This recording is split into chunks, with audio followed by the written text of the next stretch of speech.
everyone, welcome to my channel. This is Sirisha Naga here. So today here I am with an important topic from English grammar about the tenses and the verb forms. We all know that yes, any language we use it for communication, conversation and all. And to communicate we need some timelines to discuss about. So what happened in the past, what is happening in the present and what will be happening in the future. So these tense forms are really very important. I can call them the building blocks of language, any language for that matter. So to understand these tenses in a better manner, we need to first understand the verb forms. Verb forms are the crux to understand the tenses.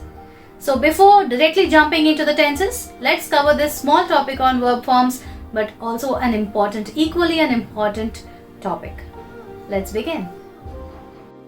Yes, so today's topic is verb forms. Verb, we all know that it does some action. Of course, it also has some other meaning, but let us consider only about action for this video. So verb is a word which does some action in a sentence, and this is the key element in every sentence because this changes the tenses of that particular sentence. It also changes the meaning of that particular sentence. It also adds the meaning to the sentence. So I can call this as the hero, the protagonist in every sentence. Without a verb, there is no meaning for a sentence. So verbs are really very important. So in verbs, we have different kinds of verbs: irregular verbs, regular verbs, transitive verbs, intransitive verbs. So there are different kinds and categories of verbs. But let us focus on verb forms in this video. So coming to verb forms, we are having 5 verb forms in general: V1, V2, V3, V4 and V5. So coming to V1, we call it as the base verb form, the base form of the verb, which is also used for simple present tenses. So this is the base form of the verb V1 and it is the simple present form. So if I take an example of any irregular verbs, I go with drink. So drink becomes V1. I drink water in the morning. That is a simple present, an everyday habit. So that comes under simple present. Now let's have a look what is V2. V2 is simple past form of the verb. So it talks about all the past tenses, used only in the past tense. And for that example, if I am taking the same example of drink, its V2 form will be drank. This will be V2, the second form of the verb. Coming to V3. V3 is the most confused part for most of us. Because if we add, for few of the words, if we add ed, especially for regular verbs, if you add ed, it becomes V2. It might change or it might not change in V3. But for irregular verbs, we have some confusion there. That's the reason why I have taken only an irregular verb for an example. So V3 is the past participle. I know the sounding is a bit difficult, right? Participle itself brings stars in your head. But no, don't get frightened. So it is nothing but they are used in perfect tenses of your tenses. All the perfect tenses use V3 verb form. So all the perfect tenses use V3 verb form. And example, drunk. Drink, drank, drunk. So this is the third form of the verb. Coming to the fourth form, which is very easy peasy for us because you just add ing to V1.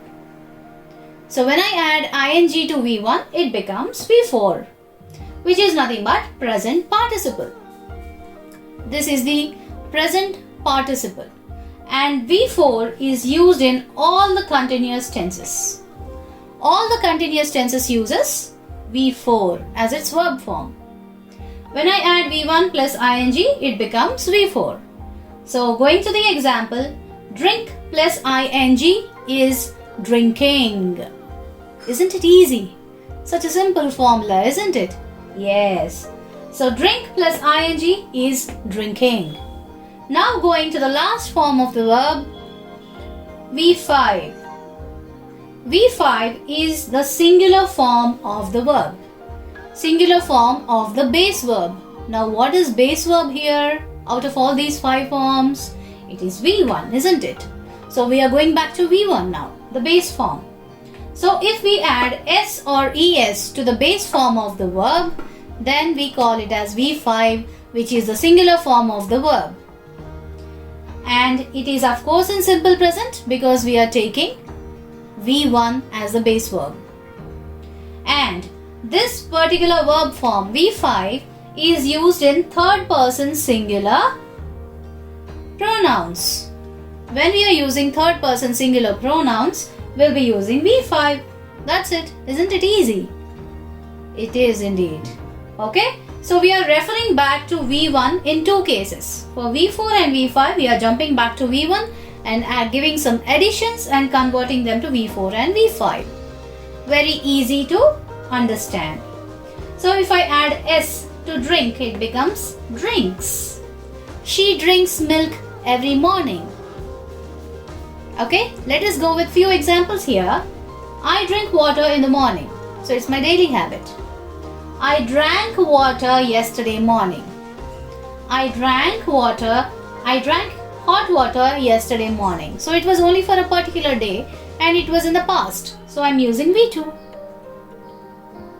I have drunk juice in the morning.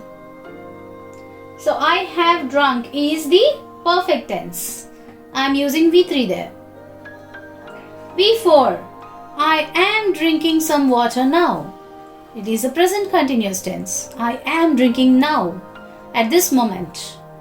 So this is V4. Coming to V5. She drinks milk every morning.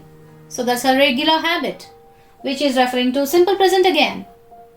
So usually all the facts, everyday habits refer to simple present tense all the time. And if we need singular, for third person, we use V5. That's it. There's no confusion at all.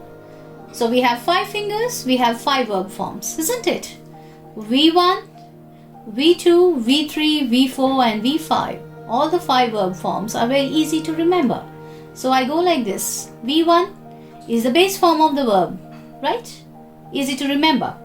And V2 is the past form of the verb. Yes, completed in the past. And V3 is the past participle. Don't get confused with the name. It is a past participle. Not completely in the past and not totally in the present. But the past activity is referred to in the present tense, then we go for past participle. Easy. A bit difficult, but yes. V4, if I am adding V1 plus ing, I get V4, which is a continuous tense. Right. V5, V1 plus S or ES. I get V5, the singular form, for third person. In simple present tense. Both are simple present tense. Isn't it easy to remember this way? So simple present indicates the thumb and the little finger, whereas the past tense is represented by the index finger, whereas the middle finger refers to the past participle form, whereas the ring finger is talking about the continuous tenses. Any tense can use V4. Present continuous, past continuous, future continuous. All the 3 continuous tenses use V4. So this is common to all the tenses. Isn't it easy now? 5 verb forms and 5 fingers. Got it? Okay, so I hope I'm clear with this concept. Let us meet with a new concept in the next video. Bye!